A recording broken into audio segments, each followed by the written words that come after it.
जय श्री कृष्ण दोस्तों, स्वागत है आपका हमारे YouTube channel S Hindi notes में।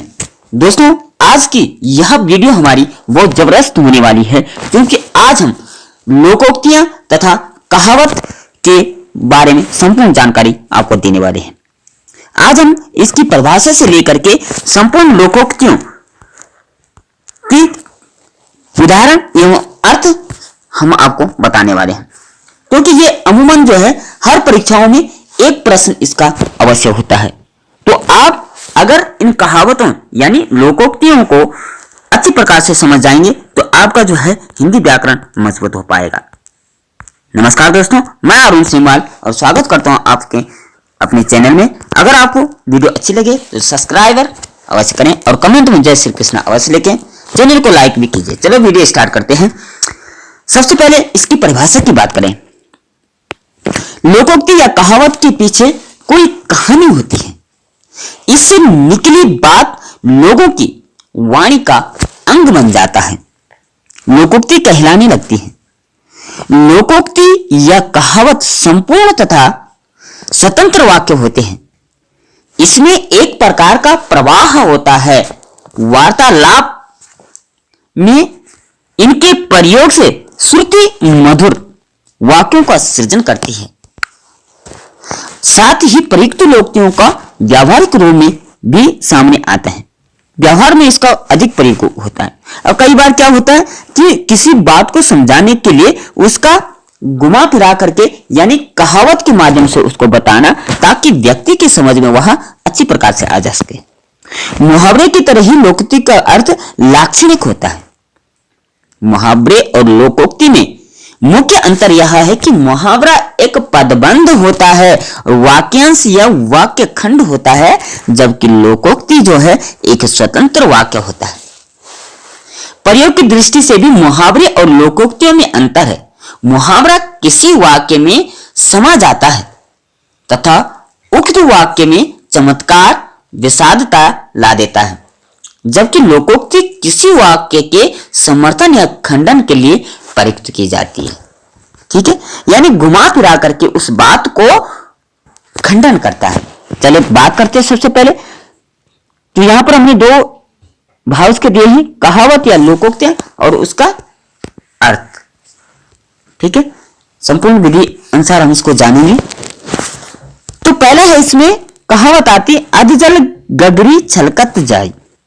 कई बार इसको सामान्य प्रयोग करते हैं हम। इसका अर्थ होता है, अर्थ का मतलब हो गया कि इसका सामान्य अर्थ क्या है। ओछा आदमी थोड़ा गुणवान होने पर अहंकारी हो जाता है। मतलब किसी व्यक्ति के पास अचानक से धन आ जाए तो वह क्या है, अहंकारी बन जाता है। उस धन को संभालने की उसकी क्षमता नहीं रह पाती है।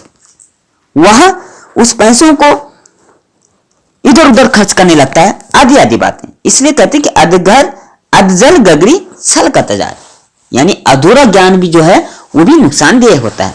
ठीक है, बात करें दूसरे लोकोक्ति की। अब पछताए होत क्या जब चिड़िया चुग गई खेत।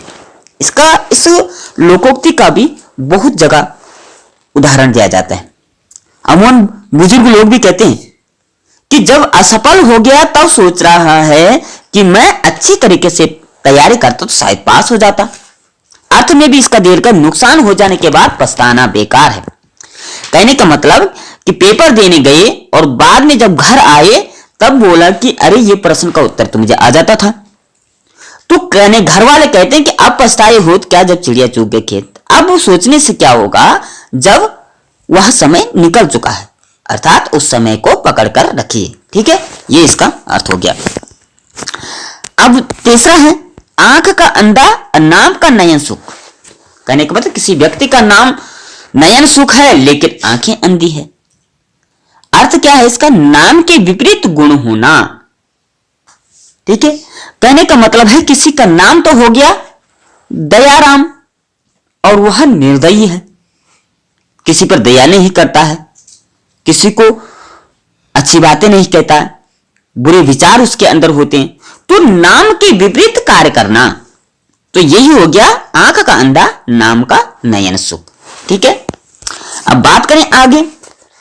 आम गुठलियों का, देखिए ये ऐसे लोकोक्तियां हैं जो अमूमन हमने सुनी है, हर लोकोक्तियों हमने सुनी है और हमारे ही घरों में इसका प्रयोग होता है, लेकिन हम परीक्षा आने पर इसका सही अर्थ नहीं बता पाते। आम के आम गुठलियों के दाम, दोहरा लाभ होना, कहने का मतलब जैसे ये कहते कि जिसकी लाठी उसकी भैंस, लाठी भी न टूटे और सांप भी मारे, ये सब उदाहरण मतलब दोहरा लाभ होना, कांटा भी निकल जाना और दर्द भी ना होना, अनेकों उदाहरण हो सकते हैं। इसलिए कहते हैं कि आम के आम और गुठलियों के दाम, दोहरा लाभ प्राप्त होना, ना कुछ खर्च होना और लाभ ही लाभ प्राप्त होना। ठीक है, आगे बात करें ऊंची दुकान फीके पकवान।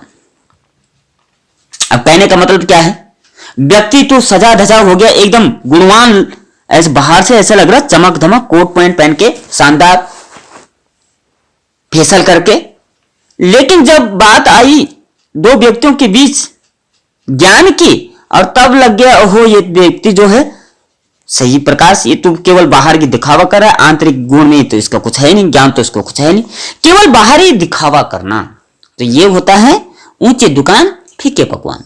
ठीक है, अमूमन आजकल लोग जो है अधिक ऐसे देखे जाते हैं, वो फैशन के चक्कर में आंतरिक ज्ञान उसके अंदर कुछ नहीं होता है। ठीक है, कई कई लोग होते हैं, सारे लोग नहीं होते हैं। बात करें आगे, का वर्षा जब कृषि सुखानी, का वर्षा जब कृषि सुखानी, ये उदाहरण भी बहुत प्रफुल्लित कर देता है। कहने का मतलब वर्षा तब हो रही है जब सारी खेत सूख गए, नदी नाले सब सूख गए, स्रोत जो है वो सब सूख गए और हिमालय पर्वत भी जो है वो काफी ऊपर तक जो है उसकी बर्फ पिघल गई है। तो ऐसी उसके बाद बारिश हो जाए तो फिर क्या फायदा, क्योंकि धान तो सूख गई, अब वो दोबारा से उत्पन्न तो होने वाले नहीं है।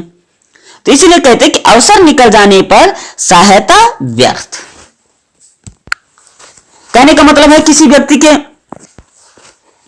घर में शादी का प्रोग्राम हो रहा था, कुछ पैसों की जरूरत थी, लेकिन उस समय जो है ऐन मौके पर सभी ने हाथ खड़े कर दिए, और जब शादी का प्रोग्राम निपट गया और उसके बाद करे कि आपको कुछ खर्चे की जरूरत है, तब क्या सहायता, सहायता व्यर्थ है फिर।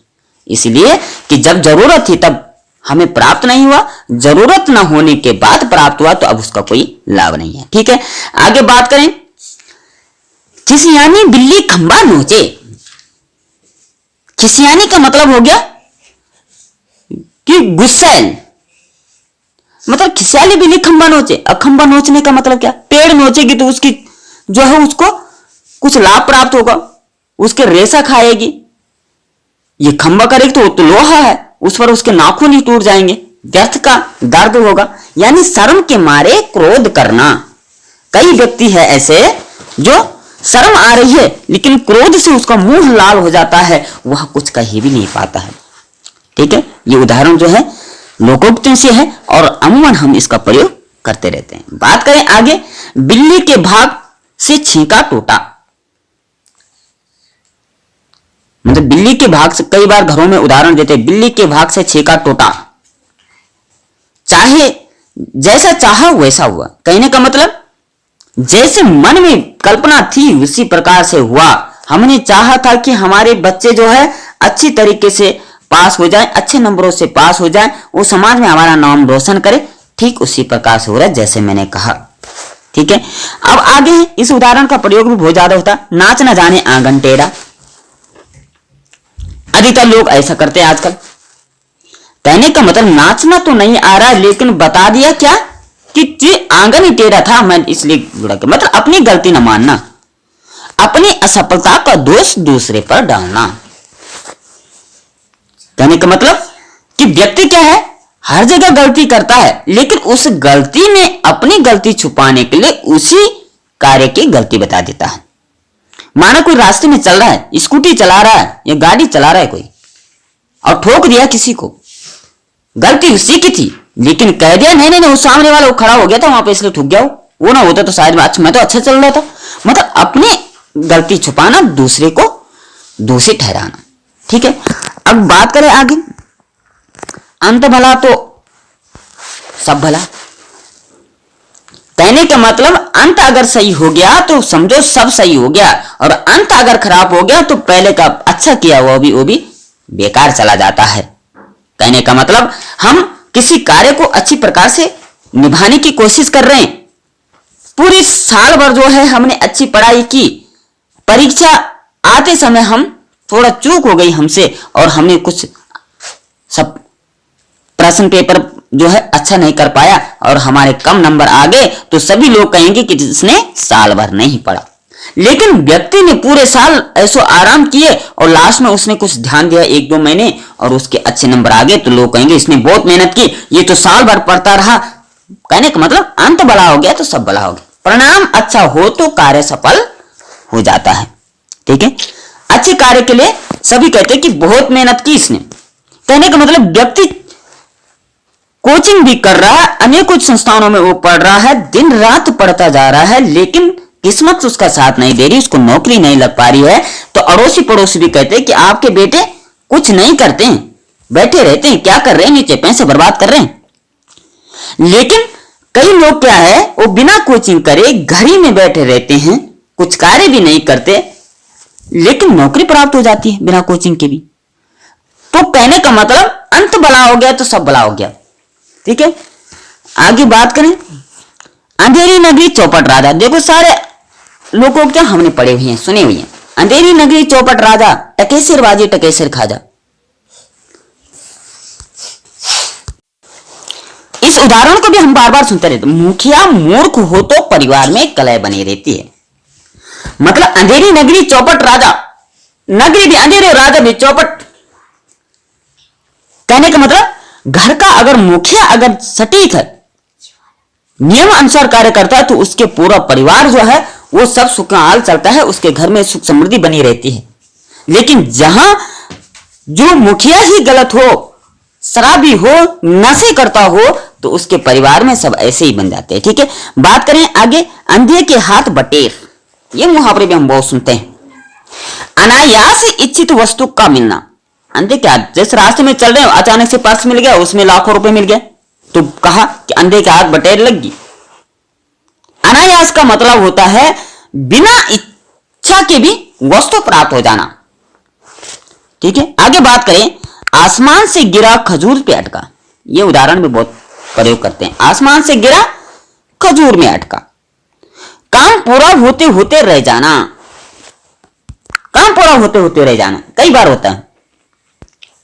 काम अंतिम पड़ाव की ओर था, लेकिन कुछ ना कुछ अड़चने आई जाती है। कहने का मतलब आसमान से तो गिर गया, लेकिन अब खजूर के पेड़ पे अटक गया। भाई एक परेशानी तो उसने ले ली, लेकिन अब खजूर के पेड़ पे अटक गए, यानी खजूर का पेड़ कितना ऊंचा होता है, अब उसको वहां से नीचे आना पड़ेगा। 2-2 बार उसको दिक्कतें झेलनी पड़ेगी, यानी काम पूरा होते होते रह जाना। ठीक है, बहुत परिश्रम किया साल भर, लेकिन सफलता नहीं मिली, तो फिर दोबारा जब भर्ती आएगी तो फिर उसको सफलता करनी पड़ेगी। तो यही होता है कि काम पूरा होते होते रह जाना। ठीक है, आगे बात करें, आए थे हरजन को ओटन लगे कपास। उच्च लक्ष्य के लिए निकलना और घटिया काम में लग जाना। कहने का मतलब पिता ने तो भेज दिया कि जाओ बेटा तुम कोचिंग करने जाओ, पैसे ले जाओ, जितनी जरूरत होगी उतना देंगे, लेकिन उसका ध्यान भटक गया और वो वहां होटलों में लग गया, रेस्टोरेंट में लग गया, अन्य संस्थानों में काम करने लग गया। तो वही हो गया, उच्च कार्य के लिए गया था, कोचिंग करने गया था, लेकिन छोटा मोटा काम करने लग गया। ठीक है, बात करें, इधर कुआं उधर खाई। दूसरा भी होता है आगे कुआं पीछे खाई। कहने में तो इधर तो कुआं है उधर खाई है, जाएगा किधर? इधर जाएगा तो कुएं में गिरेगा, उधर जाएगा तो खाई में गिरेगा। गिरना जरूरी है। हर ओर मुसीबत, जब चारों ओर से मुसीबत घिर जाती है तब यह मुहावरा, यह लोकोक्ति काम आती है। ठीक है, आगे है, उल्टे बांस बरेली को। विपरीत कार्य करना, उल्टे बांस बरेली को, यानी विपरीत कार्य करना। जो लक्ष्य था, जो निर्धारित किया गया था, उस कार्य को न कर करके दूसरा, मतलब आज सोच लिया कि आज मैंने ये लेसन पूरा करना है, आज मैंने इस टॉपिक पर पूरा विस्तार से पढ़ना है, चाहे यूट्यूब से पढ़े चाहे कहीं से भी पढ़े। लेकिन व्यक्ति ने जैसे यूट्यूब खोला, आ रहे उसपे सचित्र दिख गया, बहुत अच्छे अच्छे रोमांचित चित्र दिख गया, और अब व्यक्ति उसी में घुसता गया 2 घंटे का बीते पता ही नहीं चला। मतलब विपरीत कार्य करना। ठीक है, लक्ष्य निर्धारित न कर पाना। दूसरा है, ऊंट के मुंह में जीरा। इसका भी बहुत प्रयोग होता है। बहुत थोड़ा जीरा देखते होंगे कितना छोटा रहता है, ऊंट का मुंह इतना बड़ा, जहां कई लीटर पानी समा जाते हैं, जिसके ऊपर चढ़ने के लिए भी सीढ़ी लगाई जाती है, और उसके मुंह में जीरा देंगे तो वहां कुछ पता चलेगा, मतलब बहुत थोड़ा। ठीक है, आगे है, एक करेला दूसरे नीम चढ़ा। एक करेला और दूसरे नीम चढ़ा, इस उदाहरण का भी प्रयोग होता है, एक के साथ दूसरा दोष। कहने का मतलब पहले तो करेला खिलाया और दूसरा नीम का जूस पिला दिया, मतलब करेला कम कड़वा था जो नीम का जूस भी पिला दिया। कहने का मतलब एक के साथ दूसरा दोष। जब विपरीत परिस्थितियां चलती है, समय उसका साथ नहीं देता, तो एक के बाद एक अपवाद उस पर चढ़ते जाते हैं। ठीक है, आगे है, एक चोरी दूसरे से सीना चोरी। सारे उदाहरण ऐसे आ रखे हैं जो हमारे अमूमन काम में आते हैं। अपराध कर उल्टे रोब दिखाना, एक तो चोरी, ऊपर दूसरे, आजकल लोग ऐसे ही करते, राह से चले किसी को ठोक दे, गलती उसी की बताएगी, उसी का बताएगा कि तूने ठोका, तेरी गलती है। मतलब शरीफ व्यक्ति के लिए हर तरफ मुसीबत है।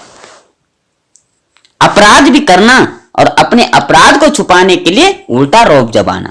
ठीक है, आगे बात करें, करत करत अभ्यास का जड़मती हुई सुजान, प्रयत्न से सफलता मिलती है। कहने का मतलब करत करत अभ्यास का मतलब अभ्यास करते रहे हैं। आप लोग कोचिंग कर रहे हैं, अनेकों दिन रात मेहनत कर रहे हैं नौकरी प्राप्त करने के लिए, लेकिन ये आपका कार्य जो है, आपकी लगन जो, आपकी मेहनत जो, आपकी प्रतिष्ठा जो है, वो व्यर्थ नहीं जाएगी। एक दिन आपको सफलता मिलकर रहेगी और सफलता मिलना आपका परम अधिकार है, क्योंकि आप मेहनत कर रहे हैं। करत करत अभ्यास, आप अभ्यासरत है, प्रयत्न कर रहे हैं। अगर आपको जल्दी ना सही तो कुछ दिन बाद, कुछ महीनों बाद, कुछ साल बाद आपको सफलता होगी, लेकिन सफलता हासिल जरूर होगी, क्योंकि आप प्रयत्नरत है, आप सफलता के पीछे भाग रहे हैं। ठीक है, प्रयत्न से सफलता मिलती है, कार्य ही सफल होते हैं। आगे है, काठ की हांडी एक बार ही चढ़ती है। काठ की हांडी एक बार ही चढ़ती है, बेईमानी एक बार ही चलती है। हांडी होती है हांडी, वृंदावन जैसी जगहों पर उस पर माखन रखा जाता है, दही रखाई जाती है। ठीक है, कहने का मतलब बेईमानी एक बार ही चलती है। मतलब बेईमानी को छिपाने के लिए आप अगर झूठ बोलते हैं तो वह फंसता ही जाता, अनेकों झूठ उसको बोलने पड़ते हैं, लेकिन वो हमेशा सफल नहीं होती। इसलिए सच्चाई का ही साथ सुनना चाहिए। कड़वी जरूर लगती है, लेकिन नीम का प्रयोग करती है। नीम कड़वा लगता है, लेकिन आंतरिक गुणों को वो तंदुरुस्त कर देता है, नसों को खोल देता है और रोग प्रतिरोधक क्षमता जो है वो बढ़ा देता है। ठीक है, इसे सत्य का ही साथ देना। आगे है, खोदा पहाड़ निकली चुईया। सारे उदाहरण, सारे मुहावरे ऐसा है जो हमारे अमूमन जो है कार्य में, अमूमन हमारे प्रयोग में लाए जाते हैं। खोदा पहाड़ निकली चुहिया, कहने का मतलब मेहनत तो कर दी बहुत ज्यादा, पहाड़ खोद दिया, सोना खोदने निकले थे, सोना निकालने चले थे, या कोई गड़ा हुआ खजाना निकालने चले थे और लास्ट में खोदा, पहाड़ खोदते खोदते जो चुहिया निकल गई। मतलब परिश्रम की तुलना में बहुत कम परिणाम हासिल होना।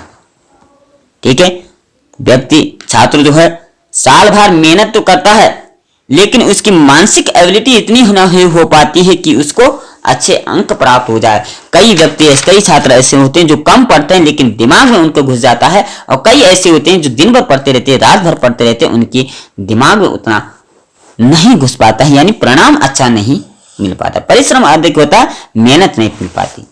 लेकिन वो कछुए और उस वाली चाल कहानी सुनी होगी आपने, खरगोश और कछुए वाली, लेकिन जीत आखिर कछुए की होती है। आप अपने मन को निराश मत कीजिए, आपको सफलता अवश्य ही प्राप्त होगी। आगे है, घर की भेदी लंका ढावे।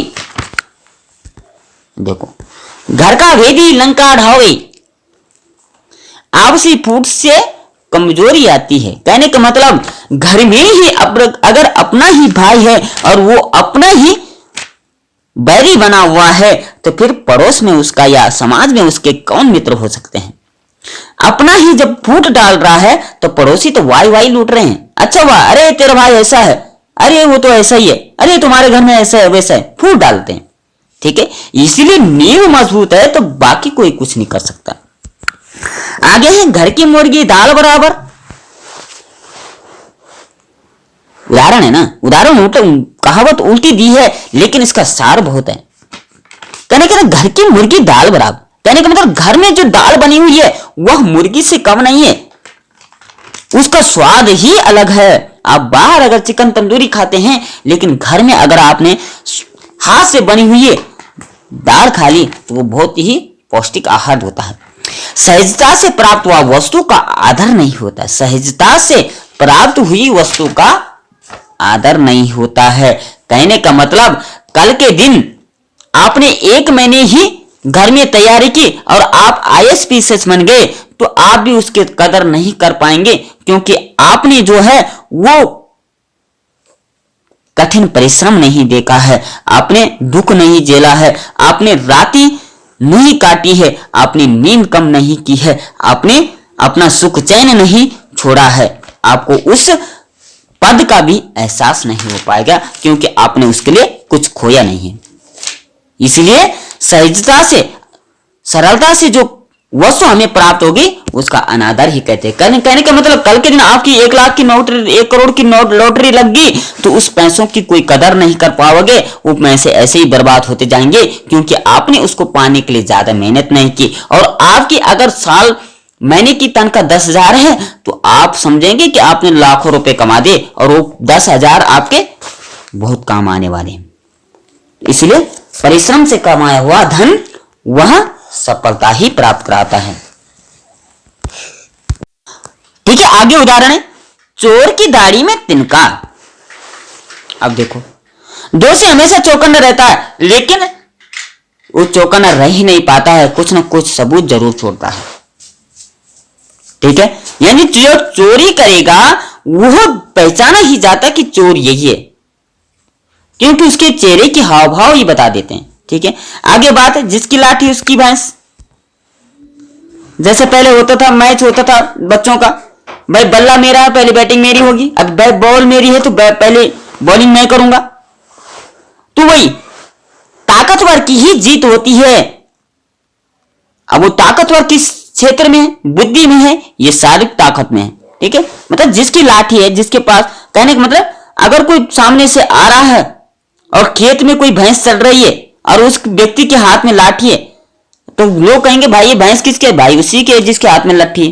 कहने का मतलब ताकतवर की ही जीत होती है। ठीक है, आगे बात करें, ना रहेगा बांस ना बजेगी बांसुरी, मतलब नामो निशान मिटा देना।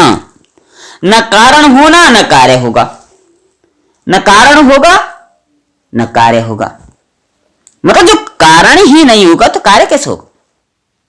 कहने का मतलब हमें प्रतिस्पर्धा ही नहीं है हमारे अंदर, जीतने की ललक ही नहीं है तो फिर कैसे होगा कार्य? हमने फॉर्म तो भर दिया लेकिन फॉर्म इसलिए भरा कि सब भर रहे थे, दोस्त भी भर रहे थे, लेकिन फॉर्म इसलिए भरा कि मुझे जीतना है, मुझे नौकरी हासिल करनी है, तो आपकी सफलता असल में हासिल होगी। ठीक है, जिसकी लाठी ना रहेगा बांस ना बजेगी बांसुरी। बात करें आगे, रस्सी जल गई पर ऐंठन न गई। कई व्यक्ति होते हैं समाज में ऐसे, मतलब सब कुछ चलेगी, इज्जत चलेगी, आबरू चलेगी, धन दौलत सब चले गया, लेकिन ऐंठन जो है, वो अक्कड़ जो है वो समाप्त नहीं होने वाली। कई लोग होते हैं घर भी बर्बाद हो जाता है, बच्चे भी तितर बितर हो जाते हैं, आप समाज की मान प्रतिष्ठा सब समाप्त हो जाती है, लेकिन उसके अंदर का जो क्रोध है वो मरते दम तक शांत नहीं होता। मतलब पतन के बाद भी घमंड होना। पतन का मतलब होता है सब कुछ समाप्त हो जाना और उसके बाद भी घमंड नहीं जाता है। ठीक है, अमूमन लोग ऐसे देखा जाते हैं। आगे है, हाथ का कंगन को आरसी क्या, जो प्रत्यक्ष है उसके लिए प्रमाण क्या। जो दिख रहा है सामने है, अब उसके लिए प्रमाण की क्या आवश्यकता है? कहने का मतलब हम हिमालय पर्वत पर बैठे हुए हैं, अब वो बोलो कि हिमालय नहीं, ये बताओ कि यही हिमालय पर्वत है, कुछ प्रमाण और प्रमाण क्या लाने? ये हिमालय, हिम का मतलब बर्फ, आलय मतलब घर। अब वहां उसकी जरूरत क्या पड़ेगी? कागज की जरूरत नहीं पड़ेगी। हाँ, कागज की जरूरत कहां पड़ेगी? जहां मतलब किसी की जमीन पे भाई कागज दिखाओ ये तुम्हारी जमीन है कि नहीं है, प्रत्यक्ष प्रमाण दो हमें। लेकिन जो वास्तविक रूप में प्रमाण है उसके लिए प्रमाण की क्या आवश्यकता है? ठीक है, बात करें आगे, नीम हकीम खतरे जान, अयोग्य व्यक्ति से हानि होती है। मीम हकीम खतरे जान, जो हकीम गवाही अच्छी ना दे पाता हो, जो कहने का मतलब झोला छाप जिसे कहते हैं, अधिकतर लोगों को ऐसा ही देखा गया। तो क्योंकि गवाही जो है वो जान से, जीवन से उसका संबंध है, और किसी ऐसे व्यक्ति से हम अगर वो लेते हैं तो फिर हमारा नुकसान ही होगा। अयोग्य व्यक्ति से हानि होती है, कहने का मतलब हम शिक्षा भी ले रहे हैं, लेकिन कैसे व्यक्ति से शिक्षा ले रहे हैं। हम कोचिंग तो कर रहे हैं, लेकिन संस्थान कितना मजबूत है, क्या वो शिक्षित है, या जो हमें पढ़ा रहे वो शिक्षित है। कहने का मतलब उसी से पढ़ना जो हमारे मोटिवेशन हमारे अंदर ला सके, हमें उसका ज्ञान प्राप्त करा सके, हमारे अंदर वो ललक भर सके, हमारे अंदर वो क्षमता विकसित कर सके, हमारे अंदर उन गुणों का विकास कर सके जो हमें सफलता की ओर ले जाए। ठीक है, कहने का मतलब अयोग्य व्यक्ति से हानि होती है और सुयोग्य व्यक्ति से लाभ ही होता है। बात करें 10 की लाठी 1 का बोझ। 10 की लाठी 1 का बोझ, सहयोग से काम आसान होता है। कहने का मतलब 10 की लाठी है और बोझ 1 का है। मतलब कोई रास्ते में चल रहा है और उस व्यक्ति के पास बहुत सारा बोझ है, लेकिन कुछ मित्र भी चल रहे हैं और वो बोझ आपस में बांट दिया तो क्या हो गया, उसका बोझ भी चला गया और न थकान उसको लगी, न किसी को थकान लगी, और उसका काम भी बन गया। सहयोग से काम आसान हो जाता है। हम घर में रहते हैं और घर का काम अगर माँ ही करेगी तो वो बेचारी शाम तक ऐसे थकान के मारे लेट जाएगी कि पूछो मत। लेकिन हम घर का काम उनकी मदद करते हैं तो ना माँ को थकान लगेगी, ना आपको थकान लगेगी, और प्रेम ही प्रेम से सब कार्य हो पाएगा। ठीक है, सहयोग काम आसान कर देता है। बात आगे है, मुख में राम बगल में छुरी। कई लोग देखे, आजकल दुनिया ही ऐसी है, ये सब कहावतें आज की दुनिया पर निर्भर करती है। आप देखते होंगे, सोचते होंगे, समझते होंगे। मुख में राम बगल में छुरी, और यह भी कहा गया है जो मुख में अच्छा बोलता है वो आपका कभी हितैषी नहीं हो सकता। जो आपको कड़वा बोल रहा, बार बार डांट रहा है, समझो वो आपका बहुत हितैषी। पिता होती है ऐसे, माता होती, आपने अच्छा काम भी कर दिया, ठीक है ठीक है ठीक है, कहने का मतलब उनके अंदर उसके तुम्हारे प्रति अधिक प्रेम है। और आपने गलत काम भी कर दिया, कोई बात नहीं बेटा, चलता रहता है, आगे सुधर जाएगा। बच्चे तो ऐसे ही करते हैं, नादान है, बचपन है, जवानी में ऐसे नहीं करेगी तो कब करेगी। तो वो समझो वो आपको बिगाड़ने की कोशिश कर रहा है। ठीक है, मतलब सामने मीठा बोलना और मन में जहर उगलना। कार ला दी तो उसके लिए वो क्या कह रहा है, हाँ बहुत अच्छी कार ला दी आपने, बहुत अच्छी ला दी, और मन में क्या करे कि कार गिर जाए आपकी, आदि ऐसी उल्टी बातें सोच रहा है। तो यही है कि मन, मुख में राम राम और बगल में छुरी। कपटी आदमी, कपटी का मतलब जो कपट छल जिसके अंदर होता है। ठीक है, आगे है, एक ही सादे सब सदे, सब सादे सब जाए। एकाग्रता से कार्य होता है। एक ही सादे मतलब एक ही लक्ष्य को अगर आप साधते हैं तो सब सादे सब जाए, सब साधन आपको प्राप्त हो जाते हैं, सफलता आपको प्राप्त हो जाती है। और आपने कहा कि मैंने पटवारी का भी भरा, तहसीलदार का भी भरा, सीटेट, यूटेट, हर परीक्षाएं भर दी, लेकिन भाई लक्ष्य क्या है, एकाग्रता किस पे करेगा। सबका सिलेबस अलग अलग है, आप कुछ एक लक्ष्य तो बना। भाई टीचिंग के क्षेत्र में जाना, एक ही लक्ष्य बना। भाई वनडे एग्जाम में जाना, एक ही लक्ष्य बना। अभी आपने कुछ महीने पहले जो है वो वीडियो की तैयारी की, मंदिरों की तैयारी की, और अभी दूसरे दिन आप जो है वो फिर टीचिंग की तैयारी, तो लक्ष्य भटक जाएगा। ये दिमाग समझ नहीं पाए कि मैं याद क्या करूं, मैं सेव किस चीज को करूं। तो ये है एकाग्रता से कार्य न कर पाना, उसको आपको लक्ष्य भेद न कर पाना। वो तभी होता है जब हमारा ध्यान भटकता रहता है।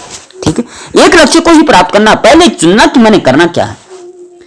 मतलब कार्य करने से पहले उस कार्य पर पूर्ण नीतियों को समझ लेना, उसको मन में घर कर लेने, हाँ मैंने इसी के प्रति, इसी को लक्ष्य मान करके मैंने आगे चलना है। ठीक है, आगे है, मन चंगा कठौती में गंगा। ये भी बहुत पवित्र, बहुत पुण्य और बहुत प्रसिद्ध कहावत मानी। मन अगर पवित्र है तो कोई आपको कुछ भी कहे, आपका कार्य नहीं रुकने वाला।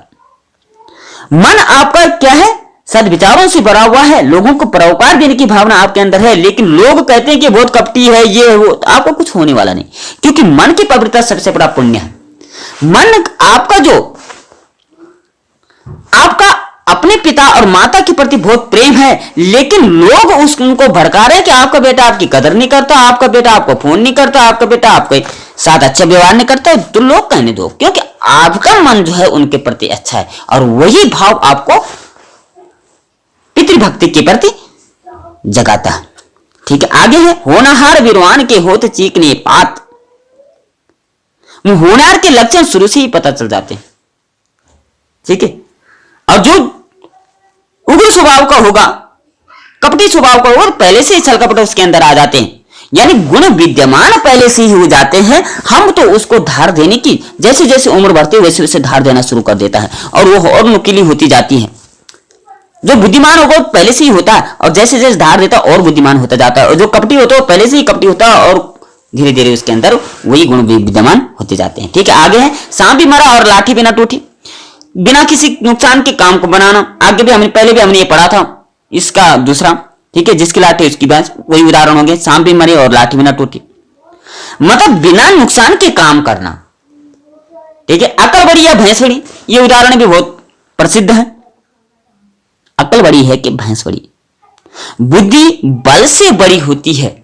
कहने का मतलब अगर हम युद्ध कर रहे हैं तो युद्ध ताकत से नहीं जीत जाती, बुद्धि से जीती जाती है, दिमाग से जीत जाती, वाणी से जीत जाती है। ठीक है, जंगल में मंगल, ये उदाहरण भी हम बहुत करते हैं। हर स्थिति में प्रसन्न रहना, मतलब जंगल में मंगल, जंगल है कोई बात ही, हम तो हर समय प्रसिद्ध है, प्रसन्न है। जो प्रसन्न चित्त व्यक्ति होता है वो हर जगह जो है उसको मंगल ही मंगल कर देता है। लोग प्रफुल्लित हो जाते हैं, वाई वाई करते हैं, अरे इंसान है कि क्या है, देखो कितना प्रसन्न, दुख भी आ रहा है तो खुशी खुशी उस दुखों को भेद रहा है। इसलिए हंसमुख प्रवृत्ति जो है, वो हंस जो मन के अंदर है वो हमेशा प्रसन्न चित्त होना चाहिए। आगे ढाक के सदा तीन पाप, एक ही स्थिति में बने रहना, मतलब कोई व्यक्ति होता है जो आजीवन एक ही स्वभाव को लेते चलता है, लेकिन व्यक्ति के अंदर क्या प्रवृत्ति होनी चाहिए, जैसे जैसे उसकी उम्र बढ़ती स्वभाव में बदलाव करना चाहिए। बच्चा अगर आजीवन बच्चा ही रहेगा, वैसे तो आजीवन बच्चा रहना चाहिए, लेकिन वो बच्चा नहीं, उछल कूद वाला नहीं, वो शरारती भरा नहीं, मतलब 30 साल की उम्र में वो बच्चा वाला शरारत करेगा, मुझे लॉलीपॉप खाना, मुझे ये करना, मुझे वो करना, मुझे गाड़ी चाहिए, मुझे जिद्दें करेगा, तो फिर कैसे सफलता होगी। पिता की उतनी आमदनी नहीं, लेकिन वो 30 साल की उम्र में वो कह रहा है कि मुझे ये चाहिए वो चाहिए, तो उसको समझना चाहिए। ठीक है, मतलब सदा एक ही स्थिति में बने रहे।